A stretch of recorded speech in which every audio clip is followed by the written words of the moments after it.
मेरा नाम अमित सियाल है और आप मुझे यूपी तक पे देख रहे हैं। और ऐसा माहौल हो गया था उस सीन के बाद कि 40-45 मिनट को ब्रेक देना पड़ा, सब रो रहे थे। पहले अरे बहुत बदमाश बच्चा था, वहाँ सीधा बच्चा बनने का कोई फायदा ही नहीं। मेरी माता जी जो है वो स्कूल में लाइब्रेरियन थी जिसमें हम लोग पढ़ते थे, मैं और मेरा भाई।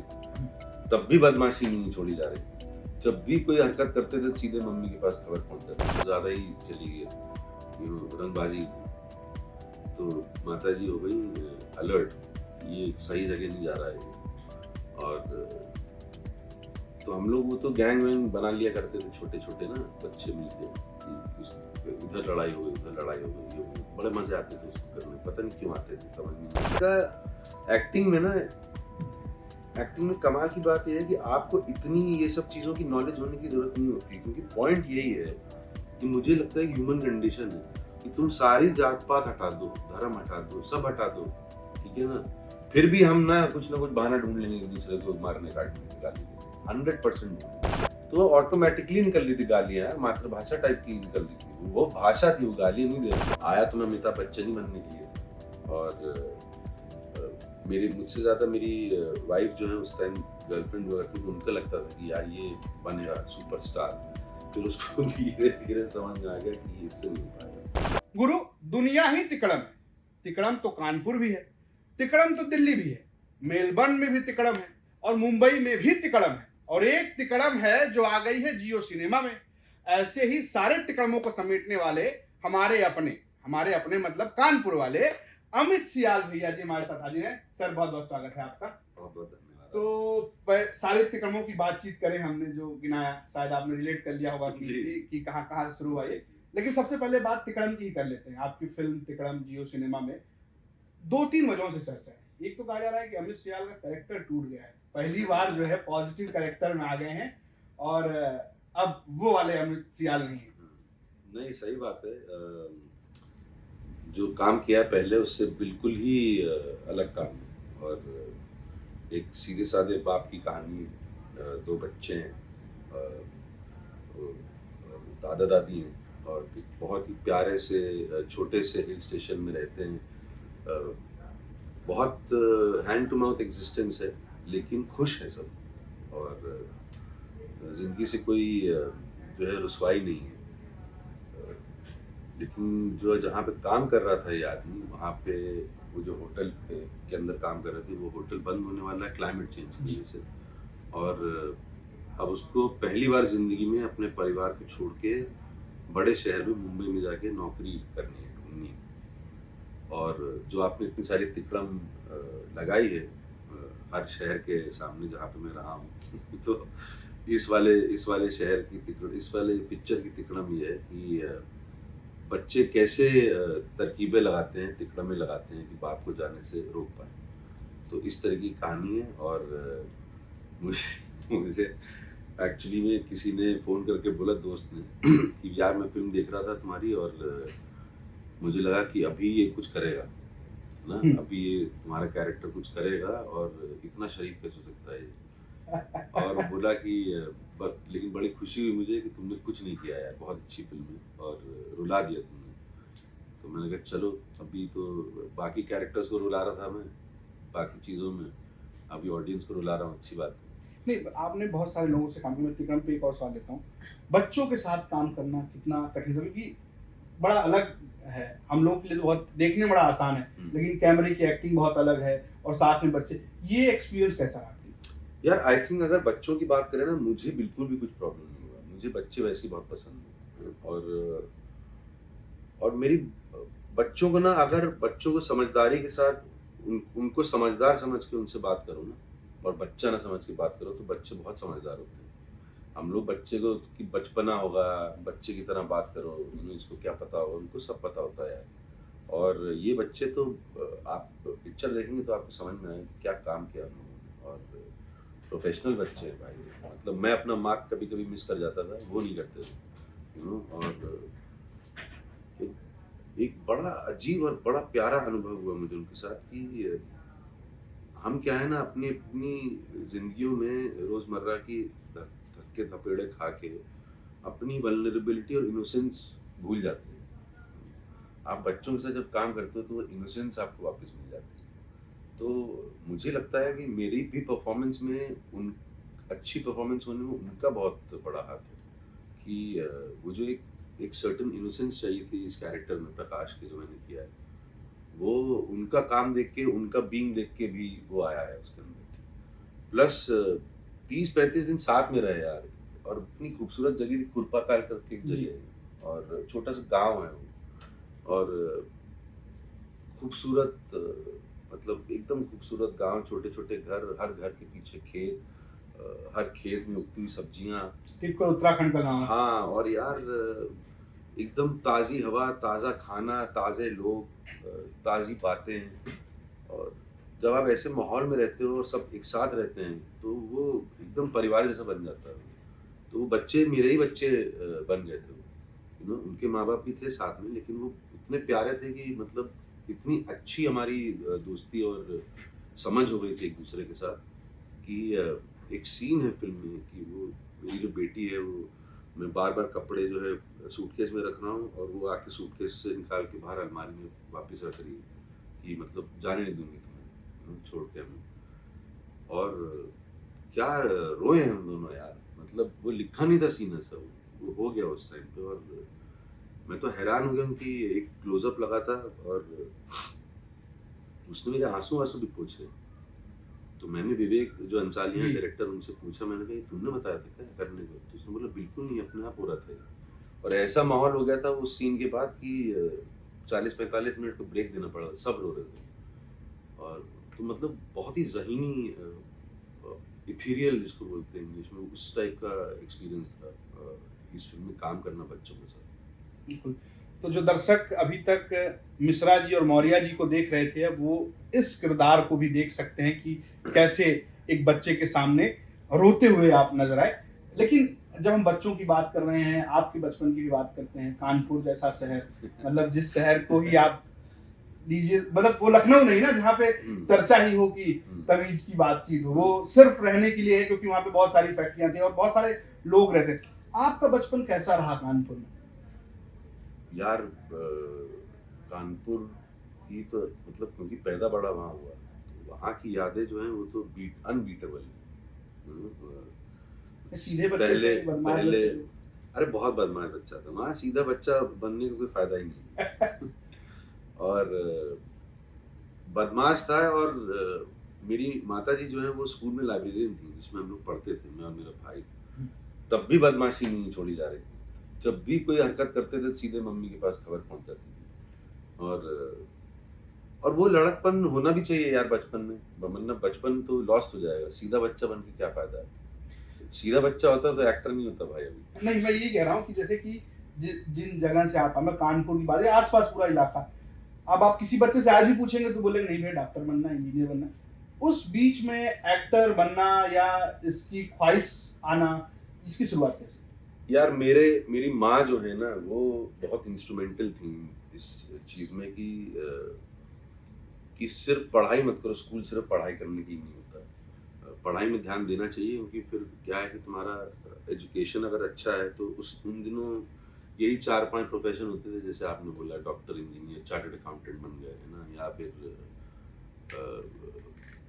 पीएचडी करके हाँ, प्रोफेसर हो गए। कुछ, हाँ, तो उस तरीके का एकेडमिक्स में ज़्यादा ध्यान रहता था उन दिनों। बट वो हमेशा कहती थी कि यार ऑल राउंड पर्सनैलिटी डेवलप होनी चाहिए, यू नो? तो सारी चीज़ों में पार्टिसिपेट करो, स्पोर्ट्स करो, एलोक्यूशन करो, डिबेट करो, ड्रामा करो। तो ड्रामा, एक हमारी हिंदी टीचर हुआ करती थी मिसेस निगम, तो उन्होंने, क्या है कि मैं एलोक्यूशन डिबेट्स में बहुत पार्टिसिपेट करता था। तो ड्रामेटिक सोसाइटी जब शुरू हुई स्कूल में, तो उन्होंने मुझे पुश किया कि तू कर, इसमें एक्टिंग कर। तो जब मैंने एक्टिंग किया तो कुछ खुला यार मेरे अंदर, है ना? कोई बल्ब सा जला है कि ये काम मुझे बड़ा अच्छा लग रहा है। और वो थोड़ा सेल्फिशली अच्छा लग रहा था कि तालियां वालियां पड़ गई, ठीक है ना, नोटिस होने लग गया, लड़कियां बातें करने लग गई, है ना? तो वो जो टीनेज वाला टिपिकल होता है, तो उस चक्कर में कि अरे यार ये तो मतलब हीरो बन गया मैं तो। और बट धीरे धीरे धीरे धीरे करके जब हर साल करता रहा ना प्ले, तो तो मजा आने लग गया वो करने में कि मैं ये जो हूँ, मैं अब कोई और बन सकता हूँ। और वो और बन के मैं कुछ एक्सपीरियंस कर सकता हूँ अलग चीज़, वो बहुत कम लोगों को नसीब होता है ऐसा कि आप एक अलग आदमी बन जाओ और पैसे भी मिले उस काम के और तालियां भी मिलें। मैं कहा ये काम बढ़िया है यार, यही करूँगा। और ट्राई सब कुछ किया था बट आई थिंक बेस्ट इसी में था मैं, तो मुझे लगा कि इसी राह पे जाता हूँ। और हुआ यूँ कि जब मैं सीरियस हो गया एक्टिंग को लेके तो माता जी परेशान हो गई, अरे यार ये क्या कर दिया मैंने। और फिर काफ़ी टाइम के लिए फिर जैसे मेलबर्न चला गया। तो नहीं, बीच में दिल्ली भी गया, डीयू भी हाँ, पढ़ने गए, और हाँ। आप जब ये पूरी कहानी बता रहे हैं मुझे डेड पोएट सोसाइटी याद आ रही है, उसका किरदार नील की कैसे हाँ। चीजें उभर के आती। लेकिन डीयू में कैसा रहा आपका, डीयू का सफर कैसा, चुनाव में लड़ने की इच्छा नहीं हुई? नहीं, वो जो आपने बोला ना कानपुर का शैतान बच्चा, हाँ। तो वो शैतानी जो है ना कुछ ज़्यादा ही चली गई, रंगबाजी में। तो माता जी हो गई अलर्ट, ये सही जगह नहीं जा रहा है ये। और तो हम लोग वो तो गैंग वैंग बना लिया करते थे छोटे छोटे ना बच्चे मिलके कि इधर लड़ाई हो गई, उधर लड़ाई हो गई, ये हो गई। बड़े मजे आते थे उसको करने, पता नहीं क्यों आते थे, समझ में नहीं आया आज तक। और आज इसको पीट दिया। हाँ कि मतलब आज बदला लेना है किसी से। और तो उन्होंने जब ये नोटिस किया तो उनको लगा कि ये सही चीज़ नहीं हो रही है। और क्या है ना यार, उन दिनों कानपुर में मेरे ख्याल से आज भी ऐसा कुछ करियर ओरिएंटेड कुछ खास करने को है नहीं वहाँ पे। तो मैं ही नहीं, बहुत सारे मेरे से पहले के बच्चे हमारी कम्युनिटी में जान पहचान में अंकल आंटियों के बच्चे, तो वो भी बेस्ट डेस्टिनेशन यही होता था कि भाई या तो तुम थोड़ा पास रहना तो लखनऊ चले जाओ, और अगर थोड़ा और अच्छा इजाफा करना लाइफ में और कुछ देखना है ना, तो दिल्ली चले जाओ। दिल्ली से पुराना नाता भी था हमारा क्योंकि ननिहाल है सब दिल्ली में, और मेरे सारे मोस्टली रिश्तेदार यहीं पे हैं, तो आना जाना लगा रहता था। तो घर भी था वहाँ पे, तो नानी के यहाँ रुका, फिर वहाँ पे फिर कॉलेज जाना शुरू किया। कॉलेज 1 साल गया बस, फिर बैरी जॉन मिल गए। अच्छा। फिर उनके साथ प्रोफेशनल थिएटर चालू किया।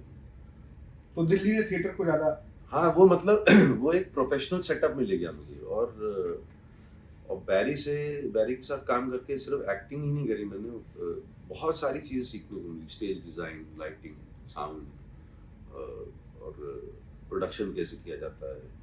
तो वो पूरा एक वर्ल्ड ही मिल गया मुझे लगा ये तो अब बहुत सही जगह आ जाऊँगा, है ना। तो वो सही जगह जब मैं आया तो मेरी माँ परेशान हो गई कि नहीं ये ज़्यादा सीरियस हो रहा है। तो डरा दिया उन्होंने, मुझे माँ बाप ने ना कि बेटा पढ़ाई कर लो, यहाँ कुछ नहीं मिलेगा। और फिर थोड़ा जुदा हो गया मैं एक्टिंग से 7-8 साल जब मेलबर्न चला गया। तो क्यों गए आप मेलबर्न? मैंने सुना पढ़ने गए थे आप। भाई पढ़ने गया था क्योंकि थोड़ा क्या पढ़ने गए? मैं करने गया था इंटरनेशनल बिजनेस। अच्छा। मास्टर्स। तो वो पढ़ाई लिखाई से मन थोड़ा ऊब गया था, बट थोड़ा वो भी थोड़ा दिमाग में आया कि यार एक फॉल बैक प्लान होना चाहिए, माँ बाप सही कह रहे हैं। और मम्मी से बोला मैंने कि ये सब एंट्रेंस टेस्ट वगैरह नहीं दे पाऊंगा, GMAT ना मेरे बस की बात नहीं है। तो हम 2 दोस्त हुआ करते थे हम दोनों ने प्लान किया कि आप हमको 6 महीने का दे दो खर्चा पानी 1 सेमेस्टर का, बाकी हम जाके कर लेंगे वहाँ पे। 2 साल का कोर्स था। और पहले तो नहीं माने, फिर रोना धोना किया थोड़ा तो मान गए। तो मेरे माँ बाप मान गए, उसके माँ बाप माने नहीं, मैं ही चला गया। फिर तो गया वहाँ पे, वहाँ एक साल तो किया कुछ, तो किसी एमेच्योर थिएटर कंपनी के साथ चालू किया था, बट वो फिर छूट ही गया वो, क्योंकि पार्ट टाइम जॉब भी कर रहा था, यूनिवर्सिटी भी जा रहा था, पढ़ाई भी करनी थी, तो 3-4 चीज़ें साथ में नहीं हो सकती। प्लस वहाँ पे तो ऐसा तो है नहीं कि मतलब भाई आ गई घर पे बर्तन मांज चली गई, कपड़े धोने चली गई। वहाँ सब कुछ खुद ही करना पड़ता है, खाना भी खुद का बनाना पड़ता है। तो उनका ये ज़्यादा चीज़ें सिर पे मत लो। फिर धीरे धीरे वो मतलब वो भी एक नई दुनिया थी, और 21 साल के तो थे यार, तो मौज ले रहे थे वहाँ पे भी पढ़ाई लिखाई के साथ। तो फिर छूट गया। फिर मैं वापस जब आया, तब दिल्ली जब वापस पहुँचा मैं ना, तो मेरा जिनके साथ मैं थिएटर कर रहा था ना बैरी के साथ, तो उनमें से एक दोस्त जो है वो टकराया मुझे बंगाली मार्केट में। और बंगाली मार्केट में मैं जॉब करता था, और तो वो टकराया। और मेरे फेवरेट है वो नत्थू के जो सैंडविच है ना फेवरेट थे, तो मैं चला आता था लंच में खाने पीने वहाँ पे। और वो मिल गया वहाँ पे, उसने बताया कि मैं तो अभी भी थिएटर कर रहा हूँ। मुझे यार बड़ा गुस्सा आया अपने ऊपर अगर ये होता है डेडिकेशन, है ना, और कि अपना सपना नहीं छोड़ा इसने। फिर वही कुछ कर रहा था प्रोडक्शन, तो मैंने बोला यार मैं शाम को आ जाया करूँगा, गार्गी कॉलेज में था रिहर्सल्स, तो मैं बंगाली मार्केट से वहाँ आ जाया करूँगा, तुम देख लो, ट्राई कर लो, अगर मैं कहीं फिट हो सकता हूँ। तो फिर चस्का लग गया वहाँ पे, फिर मैंने नौकरी भी छोड़ दी कि नहीं अब यही करूँगा। फिर टेक अवे, बड़ा काम किया, फिर टेक अवे खोल लिया यार, तो मतलब खाने पीने की तो प्रॉब्लम। रणदीप हुड्डा ने फोन भी फिर कर रणदीप दिया। हुड्डा ने फोन करके बुला लिया, फिर वो टेक अवे बंद हो गया। बट यार बड़े, क्या है ना, यही तिकड़म, ये तिकड़म है, और मतलब जिंदगी आपको कहीं लेके जा रही है, आप बस अगर सिर्फ उसको ईमानदारी से फॉलो करते रहो ना, तो आप अपने रास्ते पे भटक के भी पहुंच ही जाओगे वापस। जिसे आप बात कर रहे थे, मैं जरा फिल्मों के किरदारों की बात करता हूँ, मतलब मेरी अपनी दर्शकों की इधर मेरी अपनी पर्सनल दिलचस्पी है। दो किरदार बड़े, वैसे तो आपने लव सेक्शन धोखा किया, जामताड़ा भी में आपके चर्चे खूब रहे, जिस तरीके की दो किरदार मैं इसलिए कह रहा हूँ कि एक किरदार मिश्रा का, मिर्जापुर के मिश्रा का, जो एक कन्नौजी, नहीं, ये देवेंद्र मिश्रा तो इनसाइड है नहीं था, वो मिर्जापुर का किरदार, हाँ, वो उसका गांव मिर्जापुर में था। हाँ, वो एक कन्नौजिया से कह रहा है कि हमारे बाबूजी जो है प्रधान है, और वो बियर ऑफर कर रहा है और वो मना कर रहा है कि अरे अब नहीं पीएंगे, तुम्हारे हाथ से नहीं पीएंगे। दूसरा किरदार मौर्य का, जो मिर्जापुर में बतौर इंस्पेक्टर है, और वो ये कह रहा है कि चीनी मिट्टी का बर्तन दिया है आपने, ये टूट जाते हैं आसानी से। क्या आपने जब ये किया, ये बहुत सोसाइटी की बहुत डार्क ट्रुथ है, कहिए आप ये कहिए, बिल्कुल बहुत वैसा है जो आता नहीं, आपने जिस तरीके से उसको प्ले किया, क्या कभी आपने खुद एक्सपीरियंस किया कि ऐसी चीजें होती हैं? क्योंकि वो जिस तरीके से फ्लॉ लगा आप कनेक्ट करते हैं उससे। बड़ी अजीब बात है ये कि मैं कानपुर में रहा, और गांव खेड़े में होता है ये सब, अभी बहुत होता है, ठीक है ना। शहरों में तो मुझे नहीं लगता कि अब वो इस तरीके की बात रह गई है, और गांव खेड़े में तो मैं सुनता रहता हूँ, गांव में तो कभी रहा नहीं, लेकिन गांव खेड़े में अपने काम करने वालों से ही सुनता रहता हूँ कि ऐसे वैसे ये सब बातें चलती रहती। बट मैंने कभी भी पर्सनली एक्सपीरियंस नहीं किया है, ना मैंने किया किसी के साथ, ना किसी ने मेरे साथ किया। और एक मेरे बहुत अच्छा दोस्त होता था, मनीष पुरी करके, तो मेरा तो कभी ध्यान ही नहीं किया कि सरनेम मतलब कुछ और सिग्निफाई करता है, ये करता है, वो करता है, इतनी, या तो मैंने कभी इंटरेस्ट ही नहीं लिया इन सब बातों में, यू नो। और ना कभी मेरी बड़ी अच्छी दोस्ती थी उसके साथ, लेकिन ना उसने कभी ऐसी कुछ बात करी, यू नो, या ऐसा कुछ दिखाया कि उसके साथ पता नहीं कुछ बहुत ज्यादती हो रही है। बट ये भी हो सकता है कि जिस किस्म के मतलब स्टार्टा में हम लोग थे, इंग्लिश मीडियम स्कूल में पढ़ रहे हैं, वहाँ पे इस तरीके की बातें नहीं होती थी, और मैंने कभी एक्सपीरियंस नहीं किया। लेकिन यार चक्कर क्या है ना, ये इसका एक्टिंग में ना, एक्टिंग में कमाल की बात यह है कि आपको इतनी ये सब चीज़ों की नॉलेज होने की ज़रूरत नहीं होती, क्योंकि पॉइंट यही है कि मुझे लगता है कि ह्यूमन कंडीशन है कि तुम सारी जात पात हटा दो, धर्म हटा दो, सब हटा दो, ठीक है ना, फिर भी हम ना कुछ बहाना ढूंढ लेंगे एक दूसरे को मारने काटने के, गाली देने, 100% ढूंढेंगे। ये एनिमलिस्टिक कुछ इंस्टिंक्ट है ह्यूमन बीइंग्स में, यू नो। ईगो में ही लड़ जाएंगे, ईगो में ही लड़ जाते हैं ना लोग तो यार, कि मतलब अब तूने ऐसे कैसे बोल दिया मुझे। तो जब ये जो बेसिक जो है ना वो समझ में आ जाता है ना कि क्यों लड़ रहे हो, एक्चुअली तो तुम ईगो के लिए लड़ रहे हो ना, कि तुम ये हो, मैं ये नीचे है, तो फिर आसानी हो जाती है सब काम करने में। फिर आप मुझे उस दूसरे जिसके साथ काम कर रहा हूँ उसको किसी भी जात का बना दो, किसी भी धर्म का बना दो, किसी भी you know left right centre बना दो, तो बात तो, लड़ाई तो वही है ना कि लैक ऑफ कम्युनिकेशन। जितना ज़्यादा मैं आपको जानूंगा और बैठूंगा आपके साथ, खाऊंगा पीऊंगा उठूंगा, तो ख़त्म हो जाएंगी ये सब दूरियाँ, यू नो। और नहीं करूँगा तो आप चाहे सेम रिलीजन के हो, सेम जात के हो, तब भी कोई ना कोई बहाना ढूंढ लेंगे हम लोग लड़ने का। तो ये बेसिक चीज़ें हैं ये, और बेसिक अगर समझ में आ जाए तो फिर इतना कुछ स्टडी करने की है नहीं। अच्छा, आपको ऐसा कब लगा, जैसे अपने किरदारों की बात कर रहे हैं, मैं एक किरदार और जिक्र कर देता हूँ, महारानी का, नवीन कुमार, उसमें भी बहुत गजब की बात है कि भीमा भारत, वहाँ भी बहुत जातिगत स्ट्रक्चर है। मुझे तो करते करते पता चला कि बिहार में अभी भी बहुत होता है। तो और यार मुझे ऐसा लगता है कि एक और फैक्टर है कि मैंने जिनके साथ भी काम किया ना, वो खुद ही बहुत काबिल लोग हैं, यू नो, चाहे वो राइटर हो, डायरेक्टर हो। सुभाष कपूर की अगर बात करें, महारानी। तो भाई वो खुद ही पॉलिटिकल जर्नलिस्ट रहे इतने साल, तो उनका तो मतलब जो नॉलेज है पॉलिटिक्स के बारे में, और पॉलिटिक्स ही नहीं बाकी सारी चीज़ों के बारे में, वेल रेड, बहुत ही नॉलेजेबल इंटेलिजेंट आदमी है। और एक एक शब्द जो है, एक एक लाइन जो है, नंदन ने भी और उमा ने भी, जो राइटर्स हैं, एक एक शब्द का, हर शब्द का मायना है। महारानी अगर आप देखेंगे तो हर शब्द का एक मीनिंग है बहुत बड़ा। मैंने एक आध बार पहले दिन, जो मैं थोड़ा इम्प्रोव करने में ज़्यादा इंटरेस्टेड रहता हूँ, तो करा तो मुझे मना कर दिया गया, और फिर मुझे वो बात समझ में आई, क्योंकि बहुत सोच समझ के वो लाइनें लिखी गई, और वो थोड़े उसमें है, वो क्या कहते हैं, प्रोजेज हैं वो, एक्चुअली वो सिर्फ डायलॉग नहीं है, हाँ, वो बहुत कुछ कह जाते हैं। हाँ, तो वो चेंज करोगे अगर, तो सारा रिदम ही गड़बड़ हो जाएगा शो का। तो वो मुझे समझ में आया, उसने एक्चुअली मुझे मेरी परफॉर्मेंस को भी बहुत हेल्प किया, क्योंकि कई बार क्या होता है ना, एक्टर फंस जाते हैं वहाँ पे कि यार अपना कैसे बनाऊं इसको, तो अपना बनाने के चक्कर में वो वहाँ जो लिखा है वो चेंज करने लग जाते हैं। तो वो जब रिस्ट्रिक्शन हो गया ना, ये नहीं चेंज करोगे, तो फिर ऑटोमेटिकली अपने अंदर कुछ चेंज करना पड़ा। तो इवॉल्वमेंट हुआ मेरा as an actor, as a performer, इस बंधन से। और की राइटिंग ऐसी थी, तो आपको समझना पड़ेगा ना ये क्यों क्या लिखा है, तो तब ये सब बातें मुझे ज़्यादा समझ में आया कि अच्छा ये होता है, वो होता है, बनाना होता है। और मैंने पर्सनली कभी एक्सपीरियंस नहीं किया है, क्योंकि आपने जिस तरीके के किरदार किए हैं वो मतलब मैं वही कह रहा हूँ कि चाहे वो महारानी हो, चाहे वो मिर्जापुर हो, चाहे वो जामताड़ा हो, चाहे जो हमने बात की इनसाइड एज की, हर जगह ये बहुत ही फ्लॉलेस दिख जाता है कि ऐसा हो रहा है। हालांकि मैं महारानी का एक और जिक्र करता हूँ, आपके तो बड़े चर्चे रहे, आपने काला नाग को बड़ी सलाहें दी कि आप मत बताना है। मैं इसमें ये कह रहा हूँ कि गाली गलौज को लेकर भी बहुत चर्चा होती थी, मजा आता है गाली देने? यार मुझे एक्टिंग करने में मजा आता है। अब उसमें तो ये सवाल इसलिए है क्योंकि बहुत मैं समझ गया कि मिर्जापुर में, जब मैं कह रहा हूँ मिर्जापुर का जब पहला सीजन था, तो लगा कि हाँ ये फिट हो रहा है। कभी कभी लगता है कि यार भर दिया, जबरदस्ती में हो रहा है। आप सही कह रहे हो, होता है।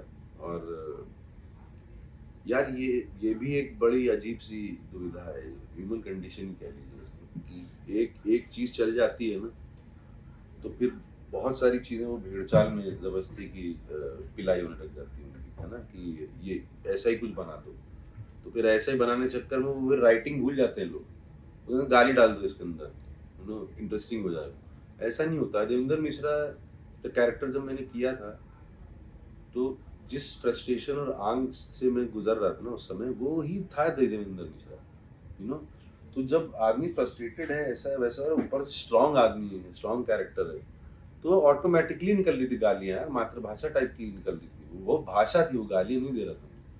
और तो कैरेक्टर की डिमांड थी यार, वो दिया। मिर्जापुर में नहीं दिया जाता, क्योंकि वो मतलब पुलिस वाला है, और इसमें तिकड़म में तो बिल्कुल ही नहीं है कुछ भी, तो महारानी में कहाँ दिया, कुछ नहीं हुआ।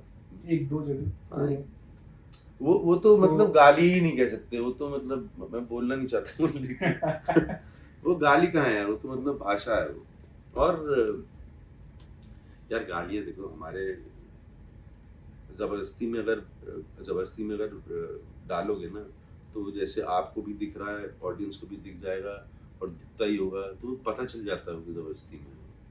और क्योंकि देवेंद्र मिश्रा वाले कैरेक्टर के लिए आज तक किसी ने मुझे नहीं बोला कि आपने इतनी गालियाँ क्यों की, क्योंकि वो था ही वैसा वो। और बट मैं आपके साथ हूँ इस बात पे कि ये जबरदस्ती में नहीं होना चाहिए, अपने आप को राइटिंग पे फोकस होना चाहिए, फिर उसके अंदर अगर कुछ आना है तो फिर आना है। क्या तो कब लगा आपको कि अब मैं स्टार हो गया, मतलब अब लोग पहचानने मुझे कभी नहीं लगा। कोई आगे सेल्फी नहीं लिया कि नहीं सर सेल्फी? नहीं, वो तो सब होता रहता है, वो तो यार लोग आपका काम देखते हैं, पसंद करते हैं, वो तो होएगा ही। बट मुझे ये सब बातें में इंटरेस्ट नहीं है, मैं स्टार हो गया हूँ।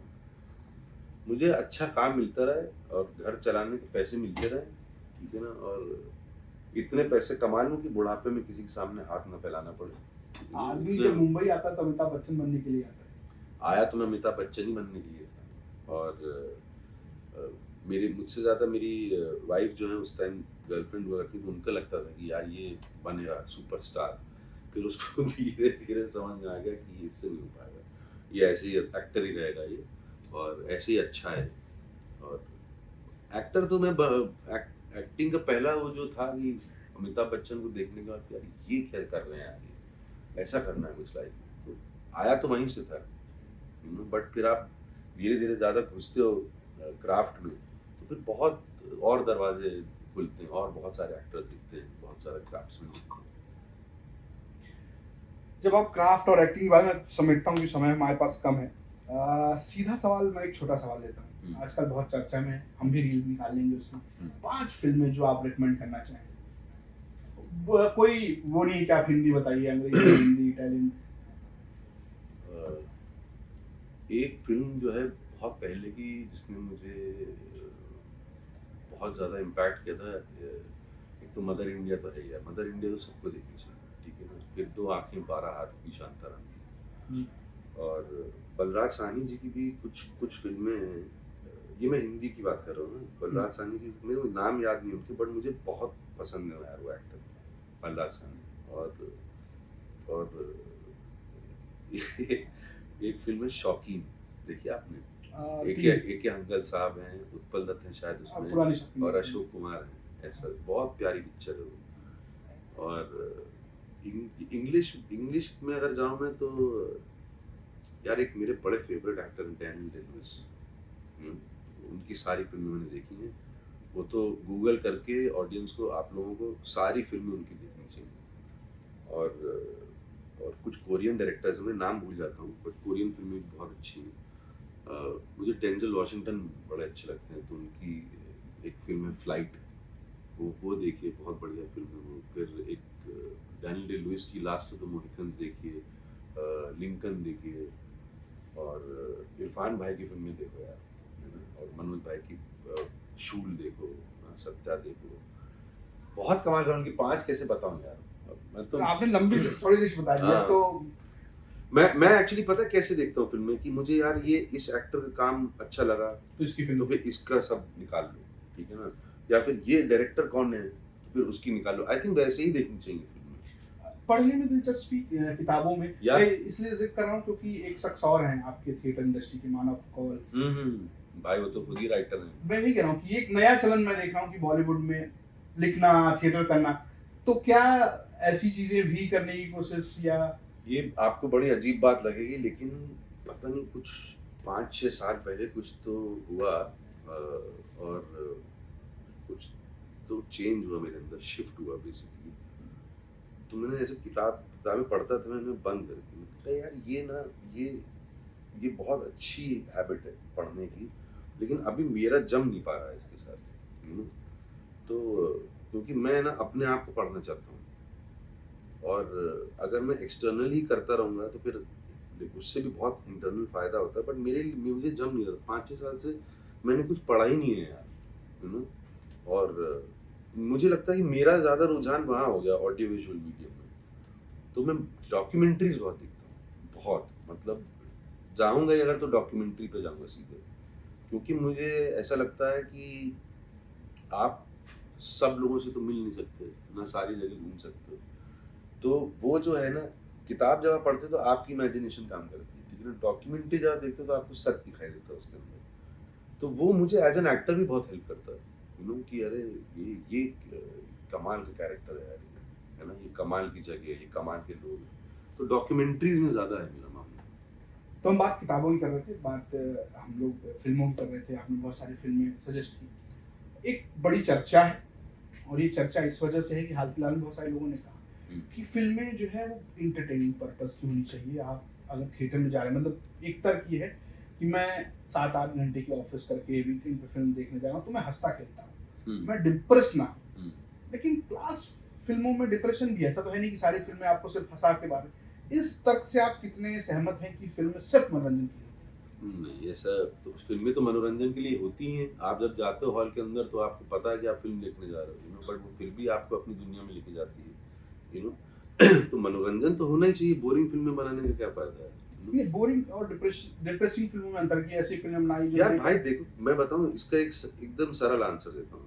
अगर सिर्फ कॉमेडी बनती रहेगी ना, तो आपके जीवन से एज एन ऑडियंस वो उसका इम्पोर्टेंस ही खत्म हो जाएगा। ये 5 एलिमेंट से बना है शरीर, सारे एलिमेंट सही हैं, और 7 सुर हैं, वो सारे सुर चाहिए। तो कभी स में रहिए, कभी ग में रहिए। कभी समझ रहे? एक तरीके की चीजें बनेंगी तो बोर हो जाओगे आप यार, मतलब ये तो कोई लॉजिक ही नहीं है। और एज एन ऑडियंस भी आप जब तिकड़म देखोगे वो हंसाएगी भी, रुलाएगी भी, और मनोरंजन भी करेगी, सुंदर भी लगेगी देखने में।